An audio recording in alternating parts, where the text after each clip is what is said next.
Chers amis, je vous présente Monsieur l'abbé Louis-Marie Gélineau, donc qui nous vient de Chartres, et qui est issu d'une famille très nombreuse, puisque c'est une famille de 11 enfants, dont sur les 11 enfants, c'est 7 garçons et 4 filles. Oui. Voilà. 6 garçons sont donnés à Dieu, et 2 filles aussi, 2 filles. Et 2 filles, voilà.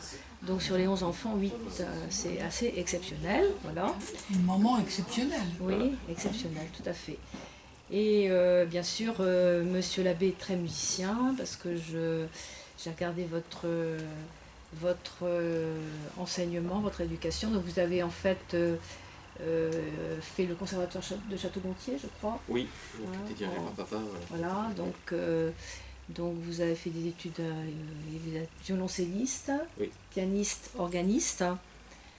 Et vous avez poursuivi en fait à Saint-Maur-des-Fossés. Saint-Maur-des-Fossés, région de Saint-Maur-des-Fossés, où là vous avez eu beaucoup de médailles, notamment en solfège. Solfège et écriture. Écriture, et vous avez poursuivi au Conservatoire de Paris en écriture, donc composition. Ah ouais. Voilà. J'ai fait la licence à la Sorbonne. Ah oui, par contre, j'ai oublié, oui, d'accord. Vous avez fait de la musicologie en fait, à la Sorbonne, une licence de musicologie.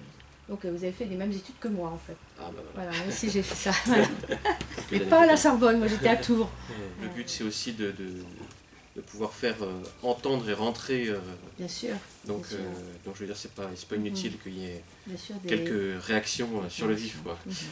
Oui, d'ailleurs, Monsieur l'abbé a écrit des articles dans le Fidélitaire, justement sur l'enseignement du chant chez les enfants. Alors, si celui-ci, alors ça c'est papa exactement qui a écrit sur l'enseignement du chant chez les enfants ici. Oui. Et puis ensuite il y a quelques articles, dans un plutôt sur la nouvelle messe et puis dans un plus récent encore sur la liturgie, voilà, où j'avais écrit un article spécifiquement sur la musique. Avant de rentrer dans le vif du sujet, je ferai, je dirais, un petit avertissement préliminaire. Bon, d'une part, comme je disais, vous pouvez intervenir parce que je souhaite plus que vous donner quantité de citations sur la musique en général, parce qu'on pourrait en parler pendant des heures et des heures. Je pourrais vous lire tout Saint-Augustin et puis d'autres encore. Mais comme je n'ai pas tout lu, je ne peux pas tout vous lire ce soir. Mais donc c'est important de faire entendre. On souhaite toujours, le travail qu'on fait avec le groupe Sainte-Cécile, de toujours faire entendre ce qu'on explique, de faire que les gens aient une idée auditive. Donc plus que des notes sur un papier, à la fin de la conférence, je voudrais que vous ayez des notes dans votre oreille pour savoir, pour distinguer, disons, dire, voilà, là j'ai entendu ce que pouvait être de la musique chrétienne, ce que pouvait être de la musique païenne. Donc l'avertissement préliminaire que je souhaiterais faire tout particulièrement, c'est que c'est un travail que je commence, évidemment, fort de déjà un certain nombre de travaux précédents, notamment ce dossier dans le Fidélitaire, et puis le dossier sur la liturgie, et le travail que j'avais fait il y a presque un an, à la session d'études sur saint Thomas d'Aquin qu'on avait fait à l'Institut, ou sur la liturgie et la musique. Et donc c'est le point de départ d'une recherche sur le rapport, justement vraiment ce rapport entre musique et religion. Il y a quelques petites choses qui sont écrites dessus, mais alors je ne prétends pas avoir lu tout ce qui est écrit sur le sujet, je suis au début du travail, donc je suis loin d'avoir tout lu ce qui est écrit sur le sujet, mais c'est vrai que c'est un sujet, je constate souvent, qui est un petit peu évité. C'est un sujet qui est un petit peu évité, on n'approfondit pas ce lien, soit qu'on considère que c'est trop risqué, ça me mettrait en porte-à-faux, ça risquerait on risquerait de critiquer des volets entiers de la musique et ce qu'on ne souhaite pas faire, soit tout simplement qu'il n'y ait pas d'intérêt et de compétence sur le sujet. Donc voilà le point de départ. Ce n'est pas une conférence qui est l'aboutissement de toute une thèse que j'ai travaillée pendant 10 ans. C'est plutôt une conférence qui a pour objet d'introduire le sujet avec un certain nombre de données, de faire écouter et de percevoir quels sont les premiers éléments qu'on peut donner sur le sujet.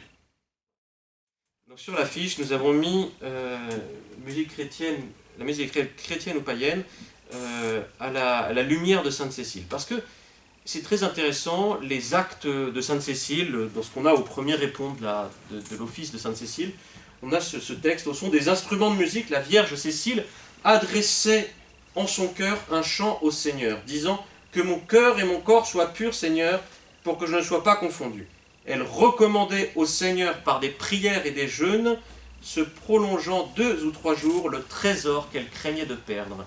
On a dit Sainte Cécile est la patronne des musiciens, et patronne de beaucoup de groupes de musiciens et de mélomanes, voilà, parce que y a justement cette allusion à la musique, au son des instruments de musique, la Vierge Cécile adressait à Dieu en son cœur un chant au Seigneur.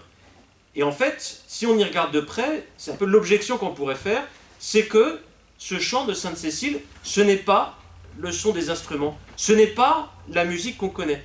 Donc dans cet office de Sainte Cécile, on a l'opposition entre cette musique païenne, cette musique de la fête romaine, de la fête de son mariage, et dont elle ne veut pas, entre guillemets, c'est-à-dire qu'elle veut rester chaste et dire à son mari qu'elle est consacrée au Seigneur, et donc elle doit se garder. Et puis, d'un autre côté, le chant intérieur de Sainte Cécile. Et finalement, si ce chant est intérieur, comme on entendait encore Saint Paul ce matin nous dire, exhortez-vous par des cantiques et des hymnes spirituels. Et donc, il y a eu toujours ce débat, même chez Saint Augustin, on a cela, savoir est-ce qu'il faut vraiment de la musique extérieure, puisqu'il semble, d'après Sainte Cécile, d'après Saint Augustin, d'après un certain nombre de personnes, que la musique extérieure elle va être trop sensible, donc il va falloir la rejeter, et que finalement, la seule musique qui soit vraiment chrétienne, c'est un chant tout à fait intérieur qui ne s'exprime pas à l'extérieur. Alors Saint Augustin ne dit pas ça du tout, c'est la question qu'il se pose à un moment donné. Livre 10 des Confessions, « Je flotte entre le danger du plaisir et la constatation des bons effets qu'elle opère. » La musique, hein, bien sûr. « Je penche à approuver la coutume du chant dans l'Église, tout en me gardant d'un avis irrévocable, afin que par le charme des oreilles, l'âme encore faible s'élève au sentiment de la piété. » Mais ailleurs, il précise qu'il est bien conscient du danger, qu'il y a bien... mais quand il m'arrive d'être plus ému par le chant que par ce qu'on chante, je me reconnais coupable et pécheur, et j'aimerais mieux alors ne pas entendre celui qui chante. Je pourrais vous en donner encore quantité de passages de Saint Augustin qui montrent cette opposition, ce dilemme de Saint Augustin. Mais si je fais trop d'art, lui qui a une âme très artiste, si je me lance trop dans l'art, et lui, il avait vécu dans ce monde de la sensibilité auparavant, et abondamment, il n'avait rien refusé à sa sensibilité, et bien si je continue dans la liturgie à me livrer à tout cela, je vais me dévoyer, et en même temps, d'un autre côté, la conscience que Dieu s'est incarné, et qu'on ne peut pas avoir une liturgie complètement désincarnée, parce que une liturgie, une expression pour louer Dieu, mais plus largement que simplement ce qui est liturgique.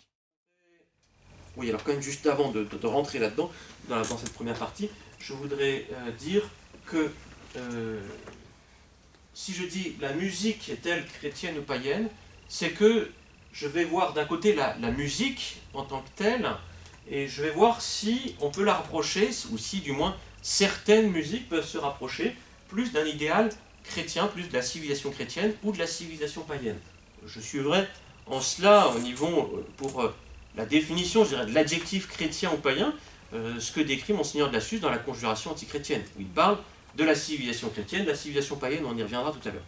Attention, à aucun moment je ne souhaite dire que la définition de la musique elle est chrétienne ou la définition de la musique elle est païenne, ce sont des choses formellement distinctes. Après ça on pourra arriver jusqu'à dire peut-être que la vraie musique, celle qui réalise le plus la qualité de musique, sera la musique chrétienne. Mais pour l'instant, on se contente de voir deux choses qui sont bien distinctes et de voir le rapport qu'elles peuvent avoir entre elles. Voilà. D'un côté, tout le volume, toute la production musicale, parce que là j'entends la musique, on peut entendre le mot musique dans des sens très très divers.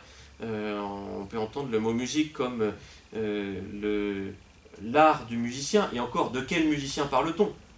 Du compositeur, de celui qui joue de la musique, et déjà c'est très différent, parce que selon la classification ancienne des arts, celui qui ne joue pas sa musique, il ne produit pas une matière extérieure, il se contente simplement d'écrire la musique, il n'est pas dans les arts mécaniques. L'art mécanique, il produit, donc il produit dans une matière extérieure, donc le musicien qui joue, il est dans l'art mécanique, voilà, et le musicien qui va simplement composer, bien lui, il reste dans les arts libéraux. Donc la musique est un peu entre les deux, c'est un cas un peu particulier dans cette division des anciens, qui a tout son intérêt, mais on ne va pas épiloguer longtemps sur cette division des anciens aujourd'hui. Donc là, en fait, moi j'entendrais plutôt musique dans le sens du corpus musical, des œuvres qu'on peut jouer, entendre, écouter, voilà, et surtout écouter de la musique. Qu'est-ce que écouter ou jouer de la musique? Enfin, c'était cette musique en tant qu'écouter. Alors la première façon d'appréhender les choses, ce serait de dire, eh bien, chrétienne, on pourrait l'équivaloir à religieuse. Est-ce que la musique... Alors, Jacques Maritain, hein, dans Ars Scolastique, a un chapitre où il parle, est-ce que l'art chrétien est l'art religieux? Voilà. Enfin, un chapitre. Il a introduit un chapitre en disant, il parle d'art chrétien, justement au sens où là on veut parler de musique chrétienne, c'est-à-dire pas au sens d'art religieux, au sens d'art fonctionnel pour le culte.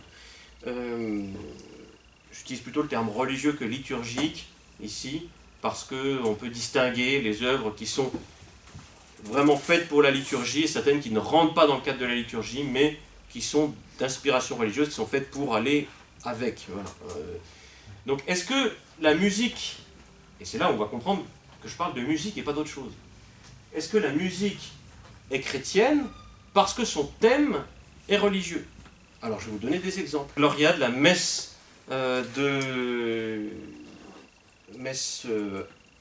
théâtre pour chanteurs, voilà, donc de Bernstein, Leonard Bernstein. Là, on est donc en 1971, messe de Bernstein, c'est tout à fait prévu pour... Enfin, c'est tout à fait un texte liturgique, hein, c'est Gloria, alors un peu, des fois les paroles un petit peu aménagées, mais c'est bien le Gloria de la messe, quoi. Je prendrai un autre exemple, cette fois-ci sur, pas vraiment une messe, mais dans le Moïse et Aaron d'Arnold Schoenberg, un opéra sur Moïse et Aaron. Alors on est sur le moment du veau d'or, mais vous allez voir que le rapport entre le texte biblique et la musique est assez conflictuel, je dirais.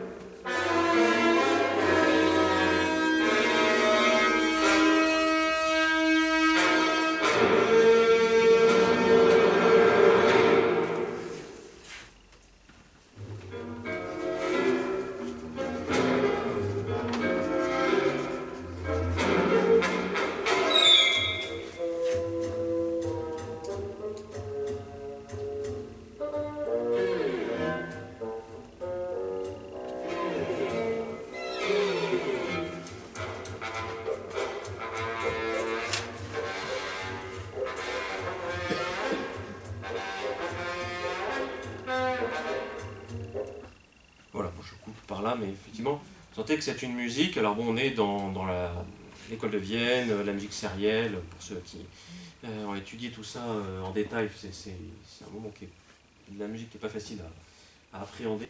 Sur un sujet religieux, musique religieuse, musique chrétienne, difficile d'attribuer cet adjectif-là.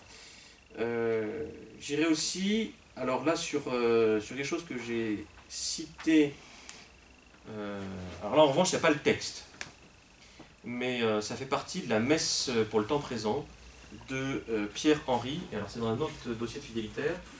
Elle a été jouée en 1967 pour l'inauguration de la nouvelle cathédrale de je ne sais plus quelle cathédrale en Angleterre. Donc 1967, avant la Nouvelle Messe, cathédrale complètement futuriste, avec la danse qui allait avec. Donc cette deuxième pièce de la messe, hein, pour le temps présent, s'appelle Psyché Rock. Vous allez comprendre pourquoi ça fait partie de la messe. C'est la seule pièce où on comprend pourquoi ça fait partie de la messe.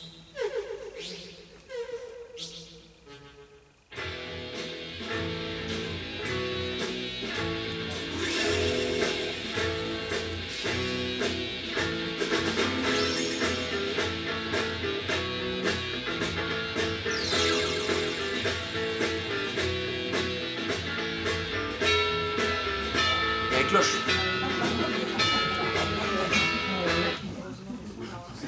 Il y a les cloches. On est à la messe, il y a les cloches.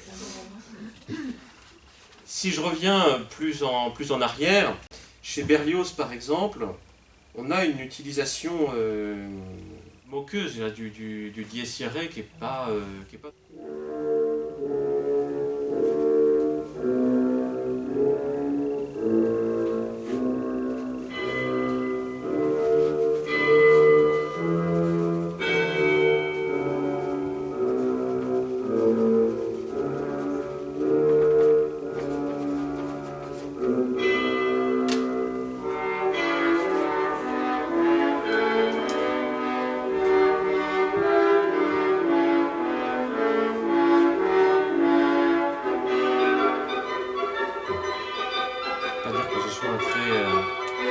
très liturgique, voilà.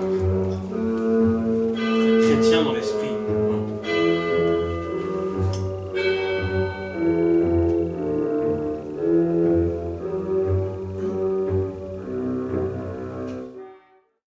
Est-ce que jusque-là, vous saisissez le problème qu'on a par rapport pour mettre l'adjectif chrétien sur ce qu'on vient d'entendre, sur tout ce qu'on a entendu là?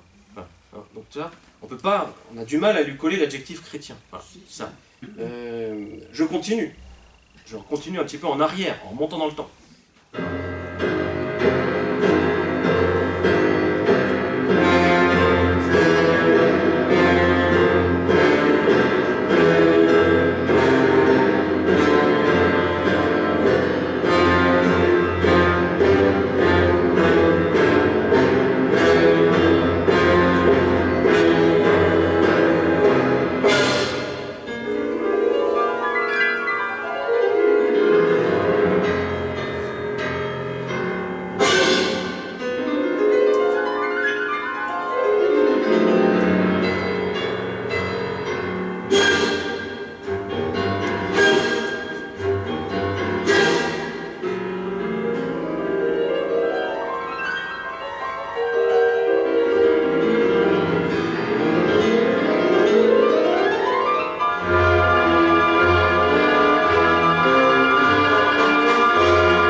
On a du mal à coller l'adjectif chrétien là-dessus. On sent qu'il n'y a pas, que c'est pas une utilisation qui est respectueuse du texte, voilà, grégorien, qui est donné au départ. Voilà. Il n'est pas, là, c'est dans l'approche, je pense que voilà, il y a de la démonstration orchestrale, il y a de la profusion extérieure, on en met plein la vue. C'est difficile de dire c'est de la musique qui parle essentiellement à la partie la plus haute de l'âme. Voilà. Ce qui est un peu l'objectif qu'on cherche dans la musique chrétienne, une musique qui élève l'âme. Voilà. Mais je préfère l'approche comme cela, en faisant entendre un petit peu, en essayant de discerner là-dedans. Alors, on est toujours dans...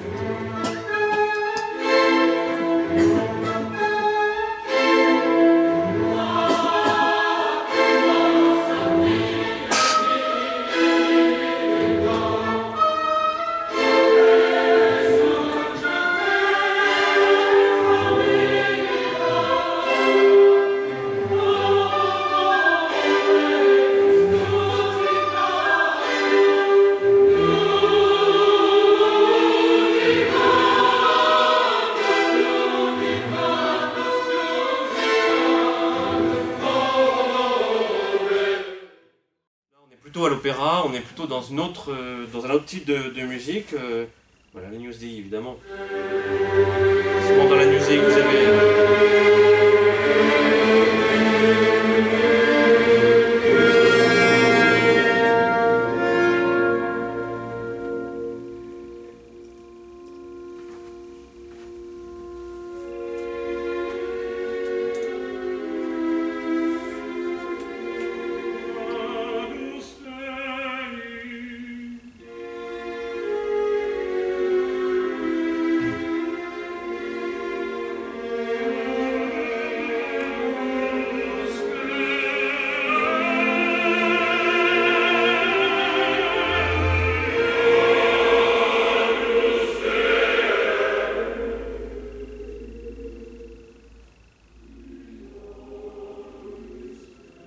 Je coupe avec là, ce jeu. Voilà. Ce jeu sur des intervalles, des micro, enfin pas encore ce qu'on appelle techniquement des micro-intervalles, mais des intervalles tout petits qui vont augmenter la tension dont on parlera tout à l'heure. Alors c'est vrai que certains passages, déjà, on sent un peu plus dans la musique chrétienne. C'est plus le début, d'autres passages. Là on est déjà... On serait un peu entre les deux. Chez Dvorak, on a un peu des deux tendances. Pour montrer que c'est pas si simple toujours de dire, de faire un catalogue complet. Il y a quelque chose que je vous ai pas fait écouter chez un compositeur qui s'appelle Olacello. Je reviens au XXIe siècle. Et donc il a composé une Sunrise Mass. Alors il a composé d'autres choses qui sont très intéressantes. Mais je voudrais vous montrer dans la Sunrise Mass, on a une musique, donc une messe, mais quel est le thème voilà. Est-ce qu'on peut dire que c'est de la musique chrétienne? C'est la musique religieuse? C'est The Sphere.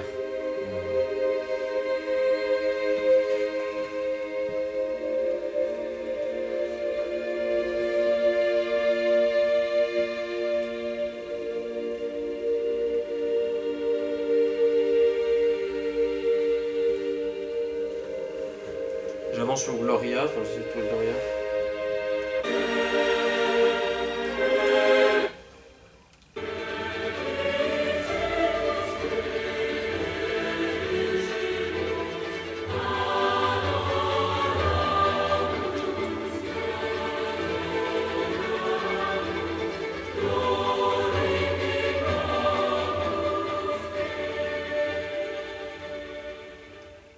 Il est de quelle nationalité? Les Norvégiens, il vit à Manhattan. Voilà, ça c'est le credo, The City.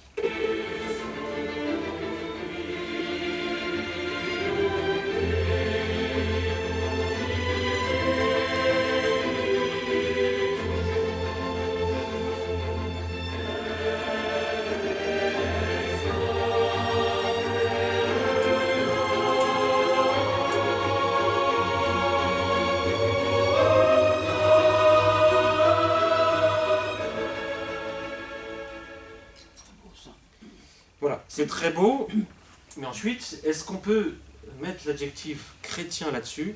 Oui. Difficile quand même, parce qu'on a un thème religieux, mais on a une musique, je sais pas, hein, qui mettrait l'adjectif chrétien là-dessus? C'est intéressant. Vous le mettez, je sais. Voilà.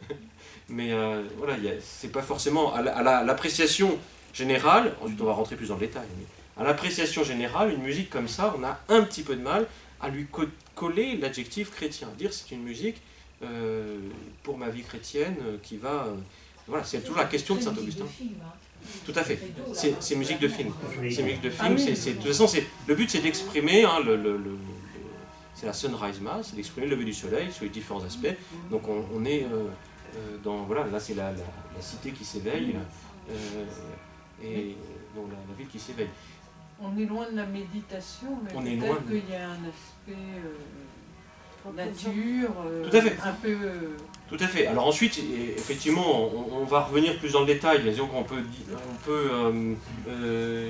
L'aspect fantastique du soleil qui se lève, de la création. Tout à fait. Alors, expression de la création, image de la création.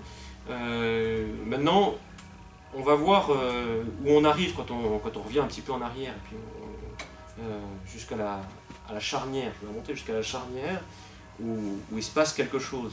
Donc, je continue à remonter un petit peu, puis on reviendra dessus. Voilà. Ici,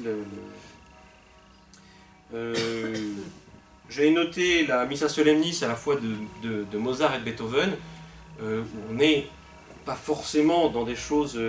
enfin, c'est pareil, la Missa Solemnis, la deuxième.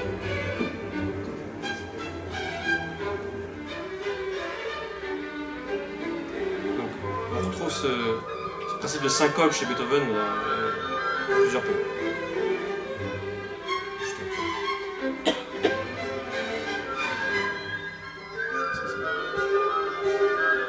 Un petit peu placer un peu n'importe où, casse la phrase.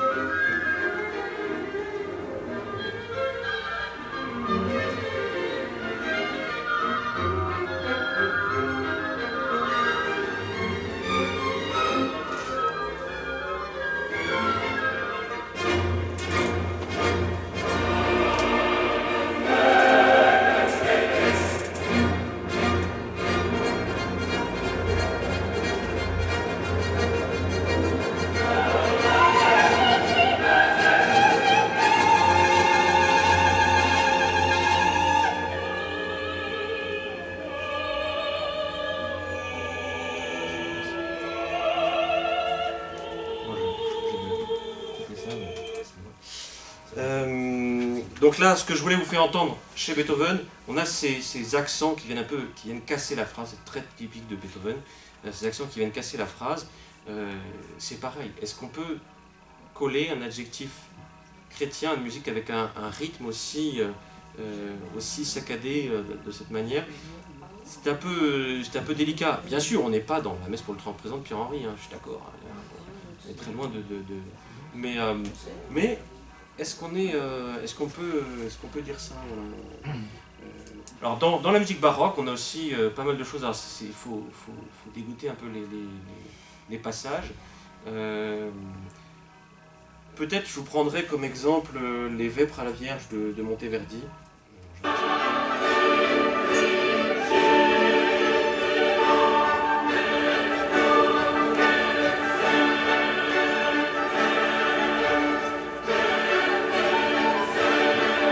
Un petit peu.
Pas l'exemple le plus prégnant, mais ces effets de voix qui vont se cumuler. Enfin, Monteverdi, c'est vraiment, il introduit tous ces effets de voix, et c'est vrai que on en reparlera après. L'origine de ça, est-ce que c'est une origine chrétienne ou païenne? Est-ce qu'on est plus d'un côté ou de l'autre? Ça va être voilà, Et puis, je pourrais prendre aussi au XIVe siècle, la messe de Notre-Dame de Guillaume de Machaut, peut-être que vous connaissez un peu. Voilà, on a ces phénomènes de hoquet le pape Jean XXII va partir en guerre contre ce hockey, ces phénomènes rythmiques où on casse le rythme de la phrase en disant mais ça c'est pas digne de la musique religieuse. Alors ensuite, vous me direz, est-ce qu'il y a une place entre la musique vraiment religieuse et puis la musique païenne, entre deux, et une musique chrétienne qui soit moins religieuse, mais qui soit tout de même chrétienne. Alors, je vais vous donner des exemples de musique de thèmes pas du tout religieux, mais qui vont être, je pense qu'on peut leur attribuer le terme chrétien. Voilà.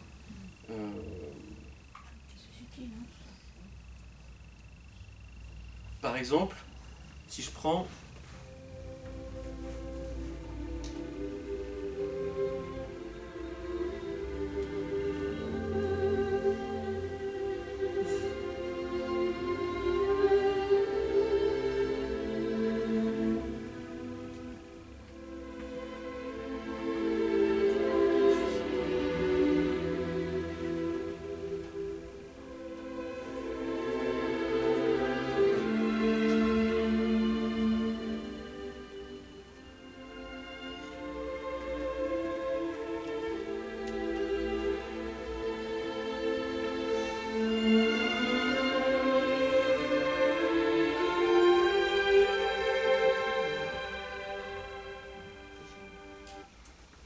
est-ce que vous pensez qu'il faudrait à une telle musique lui attribuer plutôt le caractère chrétien ou païen? C'est très doux. Voilà, c'est une musique qui nous met pas en tension. C'est une musique qui joue pas sur la tension extrême des passions. Si on reprend un peu ce que disait saint Augustin, j'ai peur d'être emporté par la musique et de plus être maître de moi-même. Là, je pense que c'est difficile de dire que ce soit une musique qui nous rende, qui soit apte à nous faire perdre le contrôle de nous-mêmes. Voilà. Elle ne cherche pas à flatter uniquement la corde sensible. Et je vous donne aussi, alors dans un thème poétique qui n'est pas du tout religieux, au contraire,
Péléas et Mélisande de Debussy, dont le thème n'est pas du tout chrétien.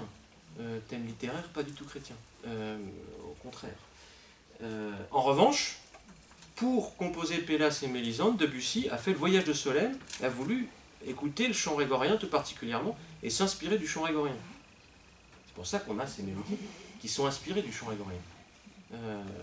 Donc on a une musique, et c'est là où on fait la différence entre la musique et le texte. Le texte n'est pas du tout chrétien, mais on a une musique qui est chrétienne. De la même manière, à l'opposé de ce qu'on avait chez Bernstein, où on avait un texte tout à fait chrétien, il n'y avait rien à reprocher sur le texte, mais la musique complètement païenne, là, on a l'exact contraire. On pourrait fouiller, explorer en long, en large, en travers, on en trouverait des quantités au Moyen-Âge, tout simplement parce que le chant grégorien est la base de toute musique au Moyen-Âge. Donc toutes les romances d'amour de tous les troubadours et les trouvères, enfin la moitié au moins, c'est sur les thèmes grégoriens les plus connus, qui sont glissés quelque part dans leur composition. Donc il y a une prégnance d'une musique très, très religieuse, très chrétienne dans tout ce Moyen-Âge. Alors, donc ce critère qu'on essayait d'explorer, est-ce que c'est la musique religieuse? C'est pas le bon. C'est pas ce critère-là qui va nous donner quelle est la musique chrétienne. Voilà, Saint Augustin, au livre 6 de son De Musica, dit, après avoir exploré dans plein de détails, le but moral de notre travail servira peut-être d'excuse aux yeux des lecteurs bienveillants à ces études frivoles. L'étude des nombres, le De Musica de Saint-Augustin, il y a des choses très intéressantes, mais le lire en entier, c'est extrêmement fastidieux. Et en plus, il ne fait que la moitié du travail, puisqu'il ne s'intéresse que sur le rythme, et il n'a pas composé sur les modes. Il n'a pas écrit sur les modes. En composant cet ouvrage, nous n'avons eu qu'une intention, sans arracher brusquement les jeunes gens et les personnes de tout âge que Dieu a favorisé les dons de la nature aux idées sensibles et aux sciences mondaines, qui ont pour eux un attrait si puissant. Nous avons voulu leur faire perdre ce goût peu à peu, à l'aide du raisonnement, les amener par l'amour de l'immuable vérité à ne s'attacher qu'au Dieu unique et maître de toutes choses qui gouverne sans intermédiaire les intelligences humaines. Bon, il y a un peu de platonisme là-dedans, mais on voit ce souci de Saint-Augustin, et je pense que c'est là où on va arriver vraiment au cœur de notre question. Il développe tout ce travail sur le nombre musical, bien avant dans mon pro, pour arracher les gens qui sont attirés. Il a des pages dans le premier livre sur les histrions qui font de la musique qui se vend bien, c'est ce qu'on a toujours aujourd'hui, de la musique qui se vend bien, donc ils font de la musique qui flatte les sens, qui flatte les sentiments, et comme ça se vend bien. C'est pas de la musique chrétienne, c'est de la musique païenne. Mais il y en avait à l'époque de Saint-Augustin, il y en a aujourd'hui. Et donc ils font des choses qui flattent, mais ils n'arrivent pas à élever l'âme vers Dieu. Voilà. Alors qu'on peut élever l'âme vers Dieu, non seulement dans la liturgie, mais aussi, plus en général, par de la musique tout simplement chrétienne. Voilà. Donc, je mettrai en lumière, comme nœud de la réponse à la question, l'humanisme de la Renaissance. Monseigneur Lassus dit bien que le passage, le retour de la civilisation païenne se fait avec l'humanisme de la Renaissance, commençant dans l'art. Donc justement, en musique, on va avoir le cas, mais je vais vous expliquer plus précisément. On a cette volonté, après ces 1000 ans de Moyen-Âge, ce qui veut dire âge moyen, obscurantisme déjà, c'est la manière dont on appelait obscurantisme à l'époque de la Renaissance. Voilà, on est rené après l'âge moyen, on a redécouvert les richesses de l'Antiquité et l'esprit païen de l'Antiquité. On a changé de référentiel, c'est plus le référentiel, ça devient l'homme, c'est plus Dieu, ça devient l'homme. Alors, ce passage, il se fait en musique, si vous voulez avoir l'expression la plus manifeste de ce passage. Vous écoutez d'un côté Palestrina. On est en 1590. Et puis, vous écoutez Monteverdi. On est en 1600, on est juste après. Et chez Monteverdi, vous avez, même dans les livres de madrigaux par exemple, vous avez des livres de madrigaux en style antico et en style moderno. Donc lui, il prétend faire œuvre moderne, dans le sens, c'est le premier moderniste, en musique en tout cas. Donc lui, il invente le style moderno. Alors il parle même du style guerrier, enfin il a un certain nombre d'explications là-dessus. Et alors, donc au début de cette époque, on va qualifier d'époque baroque, qui est particulier en musique, c'est que l'époque qu'on appelle l'époque de la Renaissance, elle se situe avant l'humanisme de la Renaissance en musique. L'humanisme de la Renaissance n'est pas vraiment rentré en musique. À l'époque qu'on appelle époque de la Renaissance, il est rentré au XVIIe siècle. Au XVIIe siècle avec le courant baroque. Alors, on a la revendication par ces compositeurs baroques de ne plus exprimer l'harmonie de Dieu, mais d'exprimer les passions humaines, d'être dans le domaine des passions humaines, de susciter les passions humaines. Voilà. Cette volonté précise de jouer là-dessus. Donc on a cette opposition. Vous avez certainement, on a écouté tout à l'heure un extrait de Monteverdi, Palestrina, vous avez certainement entendu en long, en large, en travers, j'y reviens pas, mais vous avez cette notion d'éternité. Alors on peut l'expliquer de différentes manières. Je relisais le courrier de Rome de la Betty Maillard sur la musique, où il l'explique très bien sur différents points, par exemple dans le rythme, il y a deux manières d'exprimer l'éternité dans le rythme, soit par un rythme régulier, relativement lent, si vous voulez, qui va pas bouleverser en permanence, donc qui exprime plutôt la contemplation que l'action farouche. Et puis, l'autre moyen, c'est de casser la régularité par le rythme libre du chant grégorien. Voilà. Là, on casse la régularité, et donc on a ça. Donc, chez Palestrina, c'est plutôt le rythme relativement lent et régulier. Dans le chant grégorien, et un certain nombre de compositeurs, ce rythme libre, il a disparu encore plus longtemps que la modalité.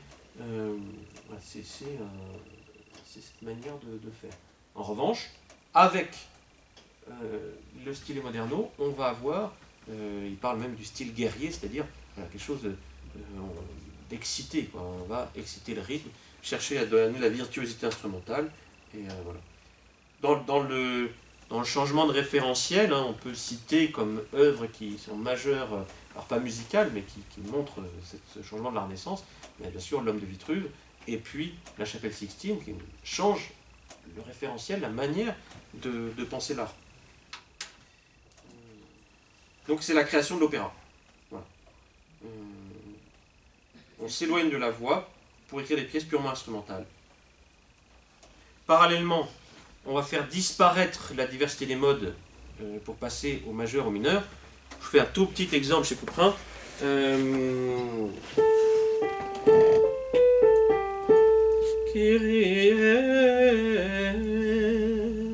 Voilà, chez Couperin, ça devient.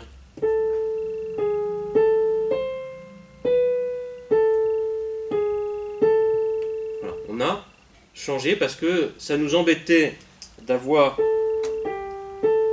On n'avait pas l'indication de là où était. On voulait avoir une indication plus précise de là où on allait arriver. Une petite flèche rouge qui nous guide. Et alors là, qu'est-ce qu'on va avoir avec. On va avoir ce système, je m'y arrête un tout petit peu parce que ça c'est important, ce système de la sensible. On a une note, si je prends un La, effectivement, là je termine sur un La. Maintenant je voudrais indiquer à celui qui écoute que c'est là qu'on va arriver. Voilà. Et surtout, je veux faire plusieurs voix. Donc, quand j'avais juste une seule voix, ma mélodie, La, Sol, La, Do, Si, La, Sol, La, venait se terminer. C'était la fin de la phrase. Quoi. Voilà. Sol, La, point, on s'arrête là. Maintenant, je veux mettre plusieurs voix. Donc, je voudrais mettre en dessous Si, La, par exemple. Oui, mais si je mets.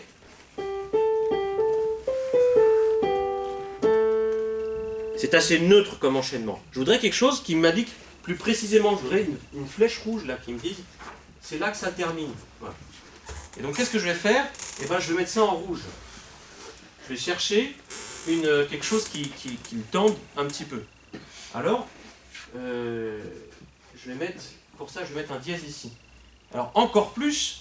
Si jamais, je ne fais pas le détail sur les différentes époques, voilà, mais je suis déjà à l'époque baroque, je voudrais terminer à 3 voix en faisant Ré, Do. Mais effectivement, si je ne mets pas le dièse, c'est assez neutre. Tout de suite, si je mets le dièse, je ne peux pas rester là. Si j'étais là, pas de problème, je peux rester là. Si je suis là, je ne peux pas rester là. J'ai besoin de résoudre. Donc tension, détente. Ça c'est très important. On introduit là ce diabolus in musica qui fait la tension et qui va être obligé d'aller à la détente. Voilà. Ça c'est quelque chose qui apparaît petit à petit avec la polyphonie. Au XIVe siècle, ça devient assez prégnant avec cette tentative de création de double sensible. On va faire Ré dièse mi en dessous de... Mais bon, ça n'a pas eu beaucoup de succès. Voilà. Ça n'a pas eu beaucoup de succès. Donc ensuite, au XVIIe siècle, on a préféré cette version-là. Ça a eu plus de succès. Donc, tout ça pour vous expliquer que, au lieu d'avoir une phrase musicale qui se développe dans un mode et qui vient se poser sur sa cadence, qui vient tomber sur la fin de phrase, et avec un repos de fin de phrase, voilà. Mais quand on a plusieurs voix, on ne veut pas forcément arrêter les voix au même moment, on veut, enfin voilà, et on voudrait bien avoir cette tension. Et si vous écoutez, je sais moi, ça me le fait beaucoup en écoutant Rachmaninoff par exemple, vous sentez cette tension, on tire sur la corde, on tire, et on va lâcher le plus tard possible. Parce qu'en fait, le seul intérêt, c'est d'avoir augmenté la tension au maximum pour arriver sur la détente. Et ce que vous avez peut-être senti tout de suite chez Ravel et chez Debussy, c'est qu'on n'a pas cette tension. On n'a pas cette tension. Et même si on peut avoir quelquefois des œuvres de Ravel ou de Debussy qui soient assez... même quand on est dans des œuvres qui peuvent être dynamiques au niveau rythmique, au niveau modal, alors je ne dis pas que toutes les œuvres de Debussy et de Ravel n'ont aucune tension, mais je veux dire, c'est pas une question de rythmique. C'est pas une question parce qu'on va vite. Je peux aller très lentement, comme on avait dans Dvorak, dans l'Agnus Dei, je peux aller très lentement et créer ces tensions maximales. Je peux avoir un rythme pas du tout agité, et avec ces tensions harmoniques. Voilà. Je suis dans le domaine de l'harmonie, de la modalité, et donc, je vous passe tous les détails. Il y a 8 modes grégoriens, il y a une richesse de palette, on peut exprimer différentes choses. Quand vous avez, au premier dimanche de l'Avent, A te leva via anima meam. Là, on est dans l'affirmation, voilà. Et puis ensuite, à l'offertoire, même texte. A te domine. Voilà. Là, on est dans la supplication. Mode complètement différent sur le même texte. On a les possibilités, on a toutes ces cordes à son arc quand on est en musique grégorienne. À partir de l'époque baroque, on a énormément diminué la palette pour avoir toujours ces petites tensions qui viennent nous chatouiller, qui viennent nous mettre là-dedans. Alors, la période classique va mettre un peu un frein à cela, puisqu'on ne va plus raisonner que uniquement sur l'affect, donc avec Mozart et Haydn, en particulier, avec Gluck avant, mais on va raisonner en disant, bon, allez, on va mettre de la symétrie, on va poser un peu les choses, donc, parce que baroque, ça veut dire bizarre, hein, donc ça veut dire ce que ça veut dire, c'est irrégulier, voilà. Et ensuite, à l'époque romantique, on repart dans la démesure, hein, avec Beethoven d'une manière, avec d'autres d'une autre manière. Bon, je passe un peu sur les détails, mais voilà. Les passions exacerbées, on a par exemple la sonate Appassionata de Beethoven. Et puis, ensuite, il y a une récupération de ces outils par les modernes vraiment modernes, qui veulent vendre une musique. Alors là, ce qui les intéresse, c'est uniquement d'avoir extrait le produit actif. Voilà. Et de pouvoir injecter à qui ils veulent vraiment la tension qu'ils souhaitent pour créer l'effet voulu. Donc, ils ont compris qu'il y avait des questions de tension, eh bien, on va créer des questions de tension. Alors, maintenant qu'on a compris que on avait cette cadence qui était importante, on va même dire, mais est-ce qu'on ne pourrait pas créer de la tension sur la tension? Alors, voilà, on va retarder cette sensible, c'est-à-dire que cette tension, on va trouver de quoi tendre la corde auparavant. La façon dont je vous fais là n'est pas la plus expressive, mais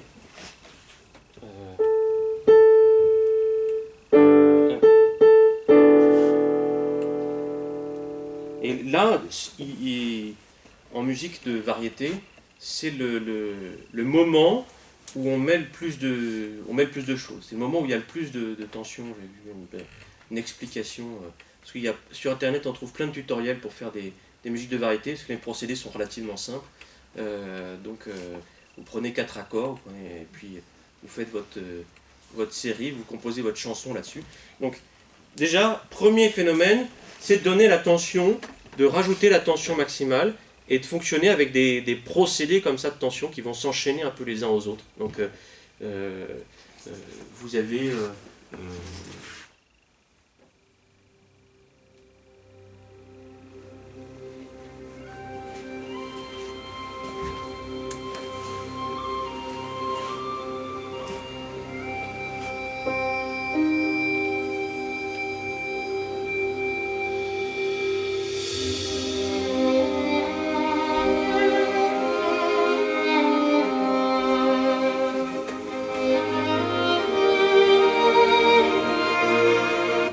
Là, par exemple, quand vous avez...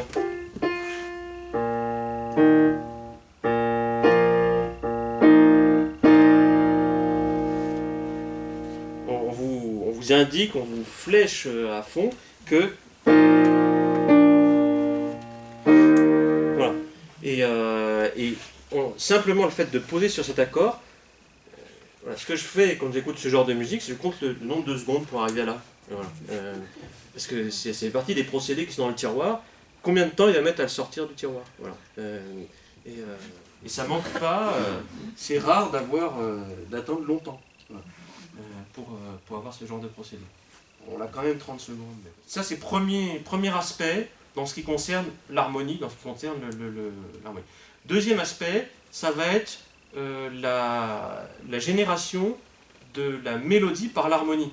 Je vous disais, encore une fois, la phrase grégorienne, elle a une conclusion, il y a un moment où il y a un point parce que la phrase elle se termine. Dans la phrase de musique de variété, quand est-ce que ça se termine? Quand on baisse le son. Parce que il y a la boucle. Voilà. On est...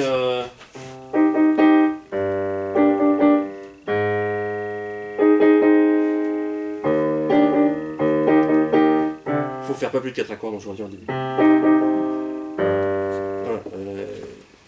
J'ai pris n'importe quoi, hein, mais ça marche avec n'importe quelle suite. Et donc, un ami qui me disait fais attention parce que tu pourrais reprendre une suite qui est déjà utilisée par quelqu'un. Enfin, voilà. Il improvise comme ça. Mais bon, la SACEM ne compte pas la reprise de suite harmonique. Donc, la SACEM, elle a compris que tout était dans la mélodie. Donc, et poursuit les auteurs qui recopient les mêmes mélodies et pas ceux qui recopient les mêmes harmonies.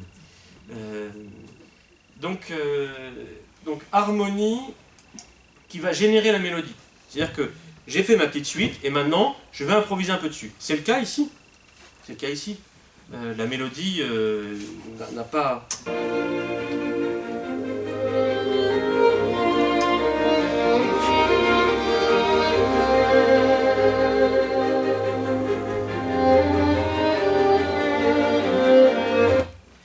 Si je vous demande de chanter la mélodie, peut-être certains l'ont entendu des milliers de fois, mais je suis pas sûr que tout le monde arrive à la chanter.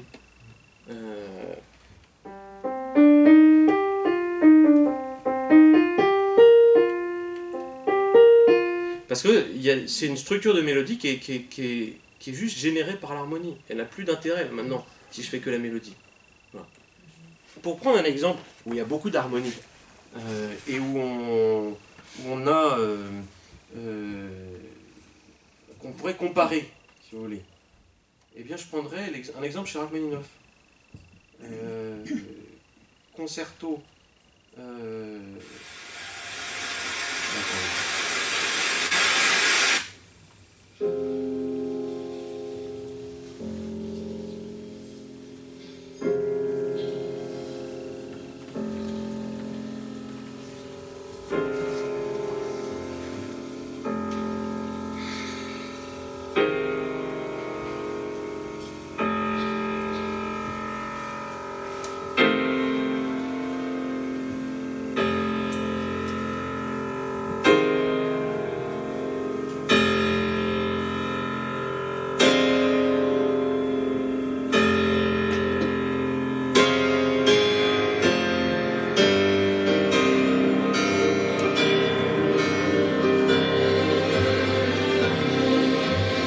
Même tonalité, même...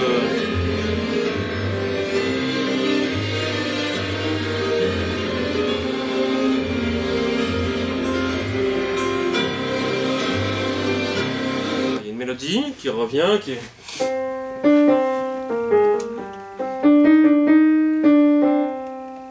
Voilà. On a une mélodie, et même il y a une reprise à un moment donné, il y a une structure de la mélodie. Un compositeur qui écrit de la musique, normalement, il écrit une mélodie et il l'harmonise. C'est la façon de faire. Un compositeur de variété qui écrit une musique, il écrit une harmonie, enfin il choisit une boucle harmonique, et ensuite il en sort la mélodie. Alors, si on regarde quel effet ça peut produire, bah, la mélodie, ça va donner un sens intelligible, ça va permettre de comprendre. Si vous voulez savoir qu'est-ce que c'est comme musique, qu'est-ce que vous allez regarder? Bah, sa mélodie. Si la SACEM veut savoir est-ce qu'un tel a copié un tel, qu'est-ce qu'ils vont savoir? Ils vont regarder la mélodie. Donc la mélodie, elle nous permet de savoir où on est, elle parle un peu à l'intelligence, elle active l'intelligence, quoi. Voilà, de quoi il s'agit. L'harmonie, bah, c'est l'ambiance. C'est l'ambiance. Donc l'harmonie, l'ambiance, ça va être les passions, ça va développer tout l'ambiance. Rien de grand ne se fait sans passion. Il faut mobiliser les passions pour aller plus loin. C'est les passions. Donc maintenant, vous avez le choix entre deux façons de faire de la musique. Soit c'est l'intelligence qui détermine les passions, soit c'est les passions qui déterminent l'intelligence. Quelle est la manière chrétienne de faire? Il n'y a pas de doute. C'est que l'intelligence, elle doit dominer les passions. Donc là, on a directement induction chez nos jeunes, non seulement d'une pauvreté culturelle effarante, mais en plus de l'habitude d'inverser le processus humain, et surtout le processus chrétien, le processus de la vertu. Comment est-ce que vous voulez créer le processus de la vertu si habituellement, dans tout ce que vous écoutez, et l'écoute, c'est une influence considérable, dans tout ce que vous écoutez, vous avez toujours les passions, enfin la raison qui est déterminée par les passions. Ce qu'on développe un peu plus en général quand on parle de des musiques actuelles, c'est le caractère rythmique, mais je voulais souligner cet aspect harmonique parce qu'on n'en parle pas souvent. Et en matière rythmique, il ne s'agit pas seulement de dire que les musiques actuelles ont un rythme qui est pauvre ou quoi que ce soit, c'est qu'elles utilisent des procédés qu'on a identifiés chez Beethoven dans au XIVe siècle, la syncope, le décalage des appuis. On n'a pas... on ne retombe pas sur nos pieds, et puis aussi que le rythme ne sera plus une phrase qui a une virgule, un point, ça, mais le rythme ce sera des accents, voilà, simplement qui vont venir. Mais ça, cet aspect du rythme a été beaucoup développé, je ne développe pas beaucoup ce soir, parce que pour terminer, je dirais la beauté dit saint Thomas d'Aquin et puis saint Augustin, enfin c'est tiré de saint Augustin. C'est un somme théologique. La beauté requiert trois conditions. D'abord, l'intégrité ou perfection. Les choses tronquées sont laides par là même. Puis les proportions voulues ou harmonie. Enfin, l'éclat. Les choses qui ont de brillantes couleurs, on dit volontiers qu'elles sont belles. Donc voilà. Bon, évidemment, il y aurait beaucoup à dire sur la manière de formuler le beau en musique. Cette beauté qui est là. Alors ça, Saint-Augustin développe beaucoup dans le De Musica, ça. Cette beauté, surtout l'ordre, il parle beaucoup de l'ordre, il est issu de Dieu. Et ces nombres qui règlent la musique sont des nombres issus de Dieu. Voilà. tous ces calculs mathématiques qui ne sont pas si mathématiques que ça, mais pour exprimer le nombre issu de Dieu. J'avoue que jusque-là, je me suis beaucoup penché sur les questions d'harmonie et de mélodie qui forment ce qu'on appelle la modalité, plus que sur les questions de rythme que Saint-Augustin lui a développé exclusivement dans le De Musica. Voilà, mais c'est vrai que le rythme, par exemple, a été... Vous lisez dans Mocro, vous avez tout ce qu'il faut sur le rythme. Ensuite, vous pouvez lire Maritain, art scolastique, il y a des allusions à la musique qui sont fort intéressantes, si vous ne connaissez pas, et qui vont aussi donner des éléments. Donc sur l'art chrétien, le chapitre 8, et ensuite il parle de l'art et de la moralité. C'est assez intéressant, c'est très intéressant, avec les notes qui sont associées. Il y a des gens aujourd'hui aussi qui parlent, qui se penchent sur les questions, notamment, là je vous parlais de la question de tension-détente, c'est ce qui formule le système tonal, le système de la tonalité. Et alors il y a un professeur de jazz qui a une explication lumineuse sur cette question de la différence entre la tonalité et la modalité. Il s'appelle Étienne Guéraud, et il a une chaîne YouTube qui s'appelle Piano Jazz Concept. Il parle beaucoup sur la vulgarité musicale de ce qu'on entend aujourd'hui, sur quantité de choses intéressantes. Ça vaut le détour parce que ça répond à un certain nombre de questions des jeunes qui se disent mais quand même je ne peux pas me passer de ceci ou de cela. Donc il y a de la musique chrétienne, il y a de la musique païenne. Voilà. Cette musique chrétienne ou cette musique païenne, elle va être en fonction de savoir si on a une musique qui cherche à parler à l'intelligence par une phrase musicale, savoir un sens musical, ou une mélodie qui va plutôt chercher à s'adresser aux passions, à exalter les passions. Finalement, il faudra développer, c'est un volet que je développais, c'est peut-être relié de près à la question, est-ce que le beau est saisi uniquement par la sensibilité, ou est-ce que le beau est saisi par l'intelligence? Quelle est la part de la sensibilité et de l'intelligence dans la saisie du beau? Ça reviendrait à ça un petit peu, hein, cette question-là. De toute façon, on saisit par les sens, parce qu'on ne peut pas saisir directement par l'intelligence, mais en revanche, ça peut s'adresser, amener à l'intelligence ou rester sur le sensible. Et voilà. J'espère que les exemples vous ont parlé un peu. Quand on parle du beau avec un grand B, oui. C'est vraiment le sacré. Tout à fait. Oui. Mais c'est vrai que voilà, on peut avoir du beau, c'est-à-dire du sacré, finalement, sur un sujet qui n'était pas sacré au départ. Voilà. Le sujet textuel n'était pas sacré, et au contraire, quelque chose qui ne soit pas si beau, sacré à la fin, alors qu'il était sur un sujet. Oui. Oui, monsieur, merci déjà, merci beaucoup pour votre conférence très intéressante. Est-ce qu'on peut considérer que la musique grégorienne, avec la musique grégorienne, on a atteint en quelque sorte ce que l'homme était capable de produire de mieux en termes musicaux, à l'exemple de saint Thomas d'Aquin avec sa théologie, quoi. Est-ce que pour vous c'est... Alors, c'est-à-dire que c'est pas que pour moi et pour vous, non. Puisque... non, mais parce qu'il y a Debussy qui le dit, Mozart qui le dit, Bernstein, je crois qu'il le dit, et encore, ça c'est une liste non exhaustive. Voilà. Jean-Jacques Rousseau aussi, mais il y a beaucoup de musiciens, parce que Jean-Jacques Rousseau était musicien aussi, et c'était le premier à dire qu'il faudrait remettre du grégorien dans notre musique. Et donc voilà, il y en a beaucoup qui ont dit ça. Donc ça c'est sûr. Alors ça c'est un peu, je voudrais le point d'aboutissement de l'ensemble de mes recherches, de démontrer tout ça en m'appuyant sur le motu proprio de Saint Pie X, dans la fête de Sainte-Cécile en 1903, où il me semble que c'est la thèse qui est derrière. La thèse qui est derrière du motu proprio de Saint Pie X, c'est donc d'une part cette jonction entre les deux critères, le fait de se rejoindre entre la perfection artistique de la musique et la sainteté la qualité spirituelle de la musique, et puis le fait que le chant grégorien soit le modèle à tous ces points de vue. Alors il y a un auteur dont vous n'avez pas parlé, mais vous ne pouviez pas parler de tout, mais c'est Jean-Sébastien Bach. Oui, oui, tout à fait. Quand je on suis passé un peu. Jean-Sébastien Bach, y compris dans des thèmes qui ne sont pas, on va dire, religieux. Oui. Alors lui, sont-ils pour autant, enfin moi je considère qu'il y a beaucoup de musique qui est quand même d'inspiration chrétienne, enfin qui élève notre âme. Chez Bach, de toute façon, il n'y a pas de distinction entre la musique religieuse et profane. Oui. Dans sa manière de composer. Il n'y a pas de distinction entre les deux. Ensuite, on peut, chez Bach, identifier, alors c'est un peu plus subtil, c'est pour ça que j'en ai pas parlé, parce que c'est un peu plus subtil, c'est-à-dire que chez Bach, il y a un esprit protestant. Donc c'est une forme de l'humanisme qui s'appelle le rationalisme, qui va intervenir. Alors c'est assez subtil. Là, voilà. Là je parlais plutôt de l'humanisme... Dans la messe aussi...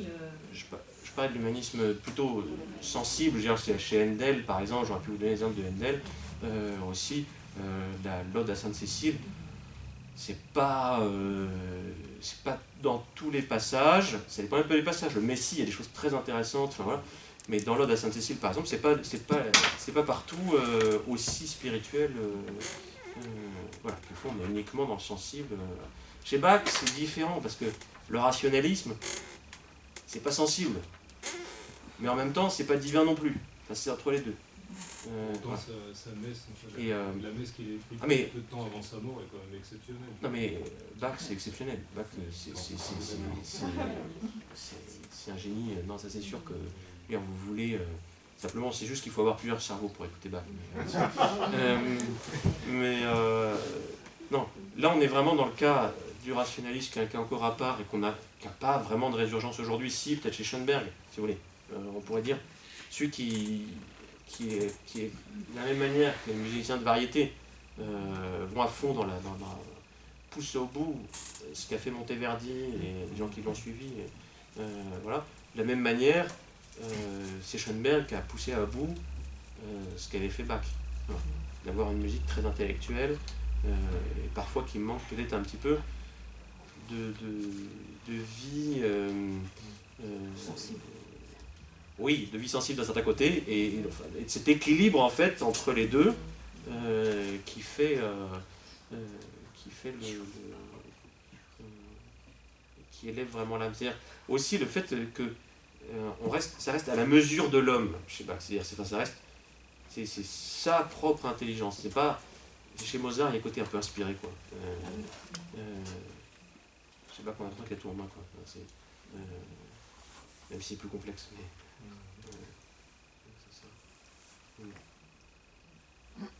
Oui.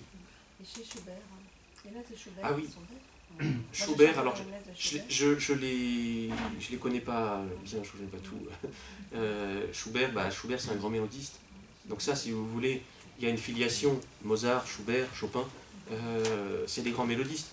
Donc tout de suite, des grands mélodistes, ça va être plus intéressant. Parce que ils vont avoir ce souci de ce qui doit être un peu promis en musique, de faire des phrases mélodiques. Donc chez Schubert, il y a quand même cet aspect-là. Même si Schubert reste un romantique, et Chopin aussi reste un romantique, donc ils sont dans une certaine démesure. Mais et même on pourrait retrouver alors, des aspects de modalité où ils ne rentrent pas complètement dans ce système tonal chez ces compositeurs. Mozart, lui, il avait la sensation qu'il ne pourrait jamais sortir de son système, que le grégorien était au-delà de son système, que c'était la perfection, mais que lui ne pourrait jamais arriver. Donc il restait comme ça. Est-ce qu'on a des raisons historiques sur la volonté de faire une tension détente au baroque? Je pense d'une part l'humanisme de la Renaissance, se caler sur l'humanisme de la Renaissance. Après, c'est vrai qu'il y avait des racines dès l'apparition de la polyphonie au XIIIe siècle et XIVe siècle encore plus. L'origine technique, c'est la polyphonie. C'est-à-dire que c'est comme je vous dis, on veut faire plusieurs voix, et pour faire plusieurs voix, eh bien, le fait de délimiter la phrase simplement par la chute de la phrase, c'est plus possible. On ne peut pas avoir toutes les voix qui chutent en même temps. Enfin, on le faisait tout au début, on faisait du parallèle, et toutes les voix chutaient en même temps. C'était les toutes premières polyphonies. Mais ensuite, on a voulu que les polyphonies se déroulent différemment, et donc il a fallu trouver quelque chose, et on a trouvé cette tension des temps, qui a annihilé en quelques siècles la richesse des différentes cadences modales, pour se caler sur un mode majeur-mineur qui sont quasi les mêmes. En fait, c'est surtout, il y a le même procédé de cadence parfaite et de sensible. Et entre le mode majeur et le mode mineur, la différence est minime. C'est le même accord avant.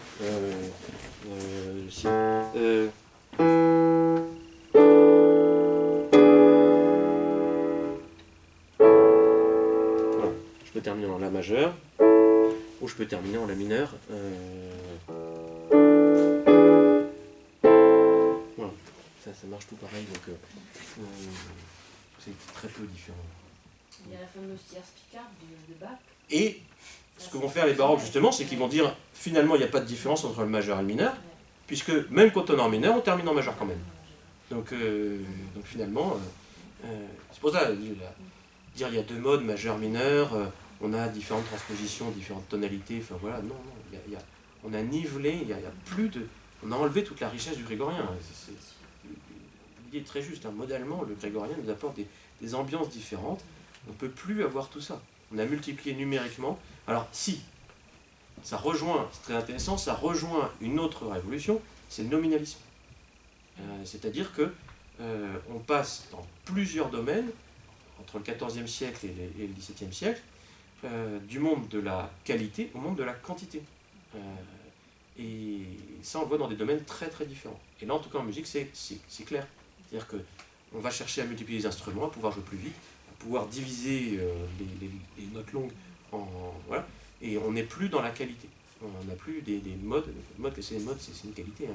On n'a plus de modes différents, on n'a plus exprimer des qualités différentes.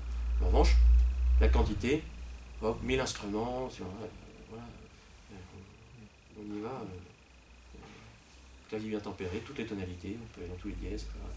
On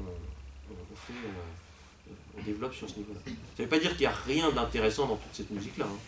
Mais petit à petit, on a ça.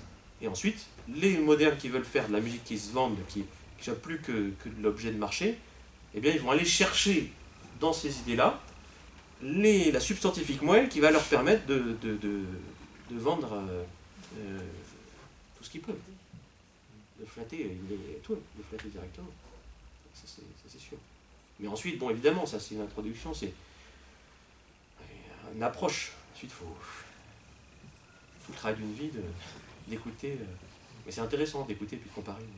Je trouve que la caricature de la musique qui s'adresse, je dirais, au trip pendant une messe, j'ai assisté à une messe en 1974 au Mexique, avec du tam-tam. Et là, il n'y a que les tripes qui répondent. Hein. C'est ça. Alors ça, c'est... On a beaucoup de mal à résister. Je me souviens d'avoir résisté le maximum pour pas être en résonance avec cette musique. Parce que le rythme entraîne physiquement. Donc, et le rythme régulier, il permet justement, ce rythme régulier, il permet la danse. Donc le rythme grégorien, il ne permet pas la danse. Quelquefois, je m'amuse quand chantant, on apprend aux enfants la technique grégorienne, puis on leur apprend le rythme grégorien. Et puis après ça, on va sur le terrain de jeu, puis on leur dit on va marcher au pas grégorien. Donc c'est 1, 2, 1, 2, 3, 1, 2, 1, 2, 3, 1, 2, 1, 2. Voilà, bon, et ils sont capables de marcher à ce pas-là, de toute façon, parce que c'est pas un pas régulier. Si on veut marcher au pas, il faut marcher à un pas qui soit toujours binaire, quoi. Mais c'est pour illustrer. Ternaire, on danse. Et ternaire, on peut danser. Mais on peut danser binaire ou ternaire, ça peut se faire aussi.